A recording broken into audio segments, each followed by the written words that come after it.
the United States of America and to the republic for which it stands, one nation, under God, indivisible, with liberty and justice for all.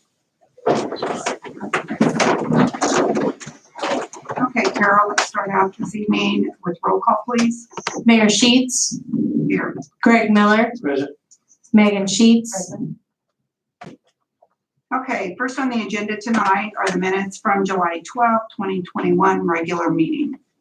I'll make a motion that we approve the minutes for July 12th meeting, July 12th regular meeting. second. Roll call, please, Carol. Mayor Sheets, Aye. Greg Miller, Aye. Megan Sheets, Okay, next we have claims. I'll make the motion that we approve the claims that are submitted to us this evening. A second. Roll call, please, Carol. Mayor Sheets, Aye. Greg Miller, Aye. Megan Sheets, Aye. Okay, next on the agenda, we have public comments, and we have with us this afternoon, Matt Stenham. Do you have something for us, Matt? Yeah, I just wanted to kind of come up here briefly and talk about the training center real quick that we've been working on and kind of give a quick update, plus also talk about the rest of the funds the city was going to give. So as far as update goes, we have raised with donations and with a state grant, we've raised almost $138,000 for this project. We're right around $50,000 as of right now, depending on what costs are going to be as they keep rising for metal costs that we're going to have to get to conclude this initiative that we started. So what I came here for was let you know that we currently have most of the groundwork done and ready. We have 4 containers actually completely completed, roof prop completed. We have doors, breaching doors and windows. Those are all completed. He is currently working on the 5th container now, which is where we do live fire burn, and then he'll start the 5-story tower after that. So what I was coming here for today basically was the city still had a contribution of $15,000 they were going to give on top of the first $25,000. The county had gave us all their $40,000 all at once. So basically I was just coming here to kind of put that in your ear and see if we can maybe get the city to go ahead and invest that other $15,000 towards the project, which obviously that'll help come off of that $55,000 that we're going to need to finish this thing up. So. I did see pictures the other day. Oh, nice. I think somebody had them on Facebook. Hey, it looked really good. Not that I would have been in there to do that, I'm going to tell you. So I really hand it to you guys. I mean, that's really great that you can do Everybody's that. working pretty hard to get it Yeah. up and running, and it's going to happen. I mean, there's no question it's going to happen. We have a meeting today at 6. That's why I want to talk to you guys today to kind of go over some of the finalizing of how we're going to get some additional funding coming up now. So we're in the process. We're still working pretty hard towards it, and we came a long way. Yes. So, Yeah, by using that firsthand, I mean, obviously it's a tool to be used, and it's nice to have that local. And I mean, obviously, if you go out there to look around and see the work that's been done, I mean, it is definitely going to happen. So that portion of it is already arrived and waiting for the rest of those to be put together. So it's pretty impressive when you see that. I know Matt has worked hard, and several others have worked equally as hard to get that together. So I think we're seeing the end result of that now. yes, we're getting close. Projected date right now is October 1st to have all of the containers completed. We're in the process of getting, we've got a little bit of process with the professional engineer, getting our plans so we can get that to the state to get all of our permits and everything we need for that. So we're expecting by the end of August, hopefully we will be putting concrete in for the foundation. And then at that point, we'll be able to start putting them on the foundation and permanently place them where they're going to be. So that was my biggest thing, was to give you an update, but also ask and see if we could maybe possibly get that $15,000 that the city had committed to sooner than later. Since it's not an official agenda item, may we still entertain a motion for that this evening? I'd like to make that motion that we release the remaining $15,000 towards the training facility. A second that. Roll call, please, Carol. Mayor Sheets, Aye. Greg Miller, Aye. Megan Sheets, Okay, we'll get Carol to get that sent to you. Have a note? Okay, I don't know if she needs something from you or not. Invoice again? Probably wouldn't hurt. You can just email that to me, just short to the point, just so we'll have something for our records. We can do that. Thank you. All right. Thank you, Matt, for all your hard work. You're welcome. Thank you. My turn to answer. Yeah. Okay, we have department reports next. Don, what do you have for building services? I'm not used to being first, I'm nervous. Mine's very quick. You received this in your packet, the permit report for last month. 108 permits were issued, in which a lot of them were roofs, some decking and ramps being put in, electrical services for 30 days. So that means those are all new services or homes that have had it turned off for a period of time. Fences are still running well, and some residential minor renovations. We've received revenue, about $13,230 in revenues from permits from the last month of work. If you have any questions, I'll take them. If not, that's my report. Are you still seeing an upswing in permits and people? Yeah, it's rolling pretty well right now. And then you throw on top of it, there's a lot of things coming before the BZA and the City Plan Commission. The BZA next month has 3 items coming before them. Ryan Bell Machine is expanding. You have Goodwill that'll be coming before the BZA. They're also coming for the City Plan. And can't think of the third person. Oh, it's Dennis Hayden, who's looking to put an accessory building onto his lot. He has to get some variances and some setbacks requirements that needs to be changed for him to be able to put his structure on his residence. So a lot of activities going on. We're happy for it because it's all things moving forward, the city moving forward, and good things going on in the city of Frankfort. Exactly what I was gonna say. That looks great. Yeah. So happy to hear that. Yeah, a lot going on. I have one question, Don. Yes, sir. I had a second question concerning when I had texted you or sent you an email about the sidewalks there. There was just some concern if those sidewalks would be completed on that side of Kelly Road. I think we talked about that. And I didn't know what we do, the next step to follow that up to see if that was something that was due to be completed or if that was, I think you said it fell back to the developer. Right, so what will happen is there'll not be any sidewalks go anywhere unless somebody builds a house on a lot. When somebody builds a house on a lot, then we will make sure that this next row of sidewalks comes in and gets placed. Kind of like out of Rissy 7, we were out there today. Rocky Subdivision is putting in water lines as we speak, and a gentleman asked about sidewalks, and yep, sidewalks will go in. Normally they get put in by the person building the home, but the subdivider has to put it on their plan as part of what needs to be in the subdivision. But it's usually the home owner or the builder of the home who put the sidewalk in, and we'll mandate it. We'll watch that and make sure it happens. So is that all of Kelly Road on that south side I don't or? know. You go back to homes that are already there. If they don't have sidewalks on there, can you do that? Probably not. But that's a knock on the door and say, hey, we got a 50-50 program. We're more than happy to put in your sidewalk and only have to pay half the cost. So 'Cause I don't think there's any on the north side.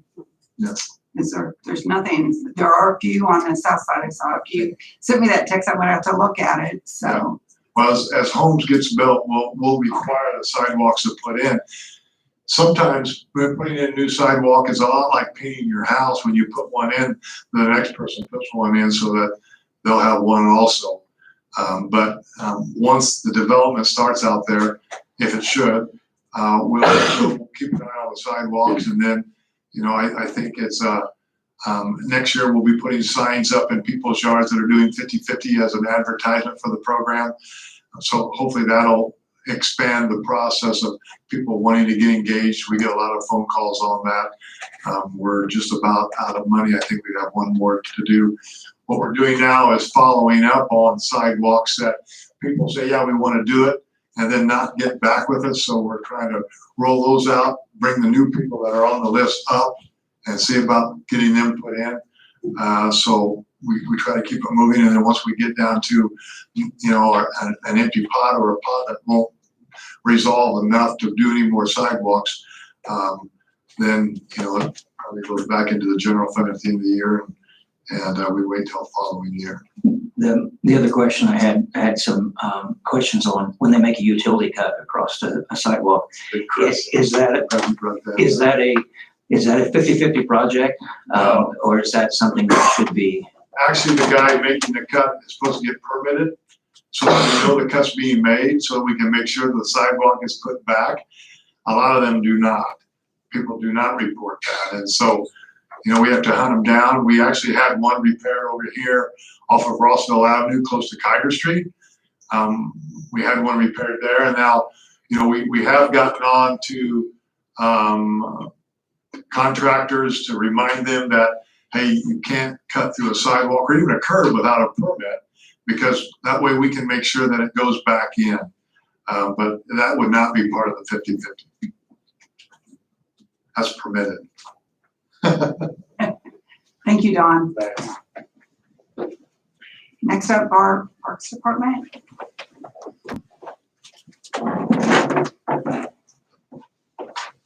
Good evening. I only have one thing for you guys tonight. We have at the neighborhood center, it's gonna be the same guy, the Dennis Hermana, who we've given permits to many, many times. They're asked to use the neighborhood center again for baptisms. It's gonna be from 4 p.m. to 12 a.m. That's gonna be October 9th.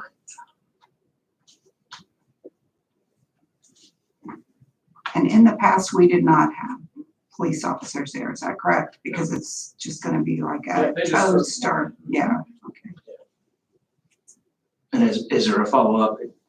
There's a temporary beer and wine permit. Is that something that you follow up with to make sure that? Okay. Yes. Okay.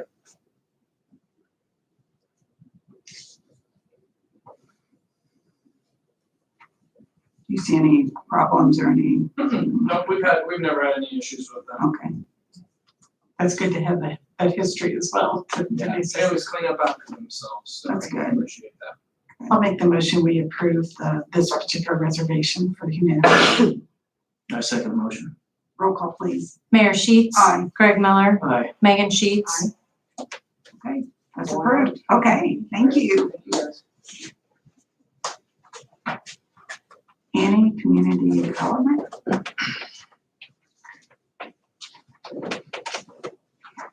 I have one item. We're trying to set the calendar for next year's events and would like approval to schedule the 2022 Hispanic Heritage Festivals for September 17th of 2022. And will that be a Prairie Creek Park? Yes. Okay. And that is actually city sponsored? Yes, it's a city event. Okay, that's what I thought, okay. Annie, are they looking to have it a set day, like the last Saturday of September, the third Saturday of September Right each now, year? it's falling the third Saturday. They'll probably try to keep to that unless it comes before September 15th. Hispanic Heritage Month runs September 15th through October 15th. So if it was end up being before the 15th, they might move it to the following weekend just to keep it within Hispanic Heritage Month. Okay. But as a general rule, they're gonna try to keep it to that third Saturday. Mhm. I'll make the motion, we approve the next scheduling for Hispanic Heritage Festival sponsored by the city on September 17th, 2022. I second the motion. Roll call, please, Carol. Mayor Sheets. Aye. Greg Miller. Aye. Megan Sheets. Aye. Okay, that's Thank you. approved. And Annie, I just want to say thank you so much for all that you've done for the city. You've done a great job. Friday is Annie's last day here. Her last official day is August 12th. Am I correct on That's that? correct. That's what I thought.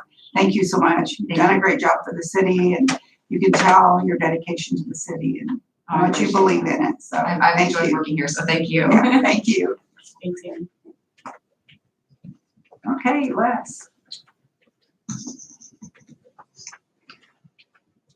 We are going to be closing on this property at 352 South Main Street. It's a former RAD property. The house was demolished years ago. The lot's being sold for $10,000. And we have a security interest, or at least a lien for some mowing on there, as well as the demolition. Then the county has a lien for back taxes, both of which survived bankruptcy. So we have an agreement with if the board approves, I discussed it with the mayor. The net proceeds from the sale would be divided equally between the city and the county. And it looks like each would receive, after closing costs, $4,488.23. Settlement date is July 29th. So I can sign this on behalf of the city if the board approves, and we'll be done with that lot. You have any questions for Leslie? For Carol. Thank you. Thank you, Les, for your work on this. I Sure. I had want to to prepare- keep moving forward on those. Do you need anything from us to give? Just a motion to authorize me to sign the settlement statement. I'll make a motion that we authorize, City Attorney Les Burkham to sign the sale of the 350 South Main, 352. 352 South Main. I'll second. Roll call, please, Carol. Mayor Sheets. Aye. Greg Miller. Aye. Megan Sheets. Aye. Okay, On that same thing, I had to prepare 6 different releases or partial releases, but all those recording costs will be paid out of the closing proceeds. So okay, I believe that's all I have, Mayor. okay, thank you. Does anyone have anything in unfinished business? Okay, under new business, we have a contract that we would like to see an agreement actually for our communication services. That we would like to have approved. It would be at $30 an hour only for the time that the service is used. And that's for if we need anything from Annie in the interim between her leaving and getting somebody else in here trained and ready to go.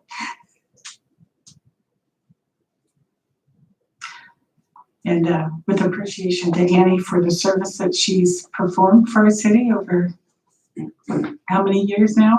About 2.5. About 2.5 years. And for the smooth transition into the individual and that role or compatible role.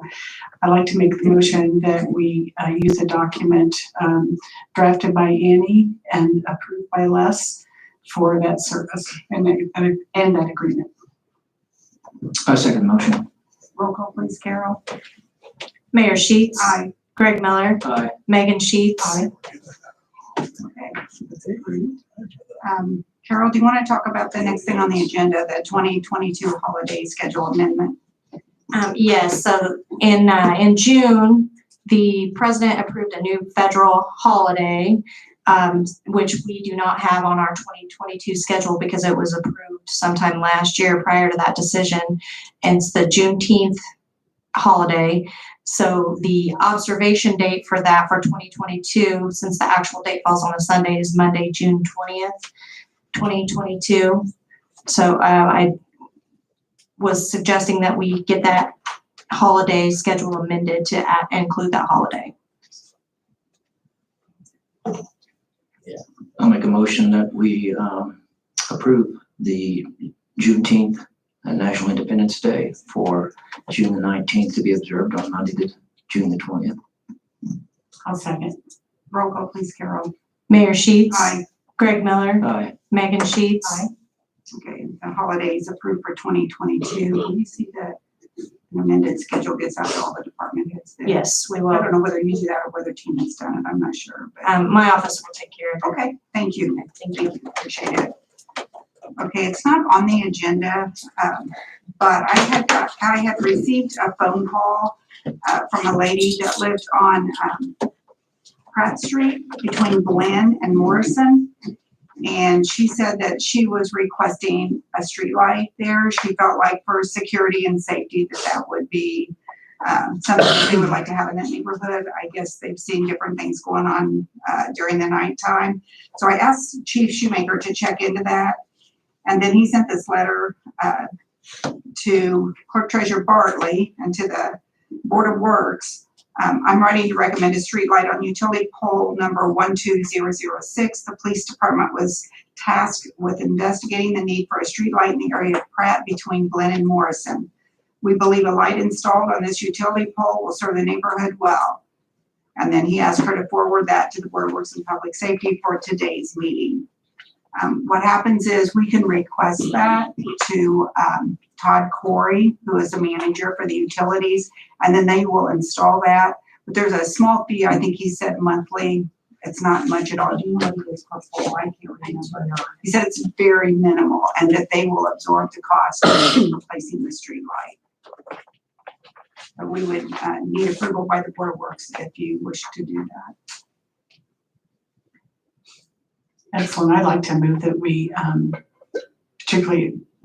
like to move that we act on Chief Shoemaker's recommendation to install that light and thank the citizen for calling that to our attention. So I'd like to put that in the form of a motion.